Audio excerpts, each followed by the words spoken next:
Hi everyone, this is Joseph Monahan with his Session 9 reflection. The three big takeaways for this week. Really, multimodality, multiple forms of expression and representation as a means of helping students. E-text mathematics, an ability to help students with disabilities without the need for explicit teacher guidance or intervention, and inevitably including technology in a math instruction as a means of providing them with a content-specific language and adaptations to meet their specific disabilities. And also the fact that this information is still applicable outside of the content of mathematics. So jumping right into it, incorporating technology into the math instruction, I talked about the representation and expression, multiple forms, similar to the UDL that we talked about before. Mathematical relationships and tables, relating formula to the circumstances, predicting kind of the storytelling aspect of mathematics. Mathematics is a language. This was a big one where they began to discuss how this content-specific language, the differentiation between a over b plus 1 and how that can be interpreted, and basically how this specific language can allow students to understand it even if they're completely visually impaired. And basically technology is a means of supplementing classroom instruction, a means of differentiating instruction, allowing those who mastered concepts to participate in enrichment activities while those who struggle with concepts reinforced through guided practice. This was brought up again, and really it was just reinforced throughout the other two, the e-text mathematics and students with visual impairments, and in addition creating multimodal interactive text with iBook Author.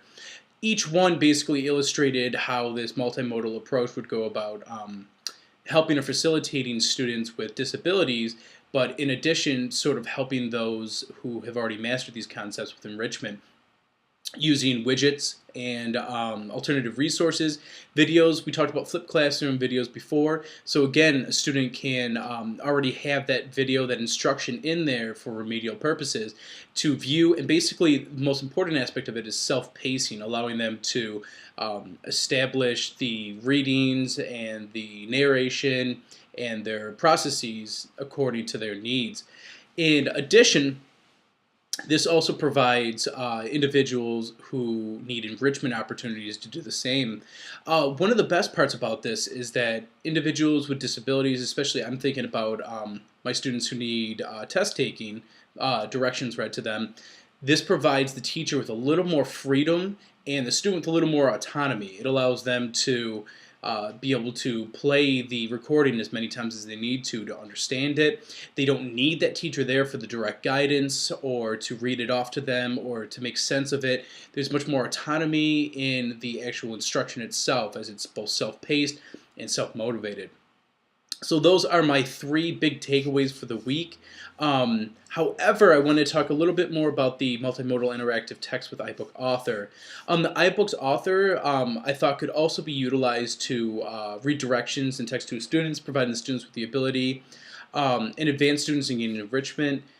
Basically, I saw iBooks Author as a means of, as the text suggested, mathematical instruction, but I've also used it as a portfolio. So I've actually put all their students' work in there with table of contents, linking it to other pages. It's a great method of creating a portfolio for students.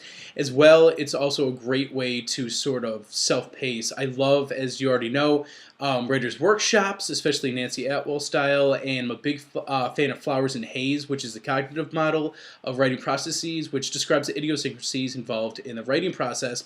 So the whole key to each one of these theories and philosophies is that students are going to learn at different stages, going to be at different processes throughout the writing process. So I would utilize this in the past and still have in order to basically allow them to go at their own pace. Research at another pace, read, listen, write, reflect, to collaborate at different stages and processes, and iBooks Author is an amazing way to do this. Not to mention it provides them with a platform for everything that they've done, to include the videos, the concept videos that they've created, the writing that they've done, the drawings, using Jotnot for anything that was physically done in the classroom to project it onto there. iBooks Author is really just an amazing resource for collecting information, expressing, and representation. So that truly is the end of my reflection for this week, and I hope you all have a great week.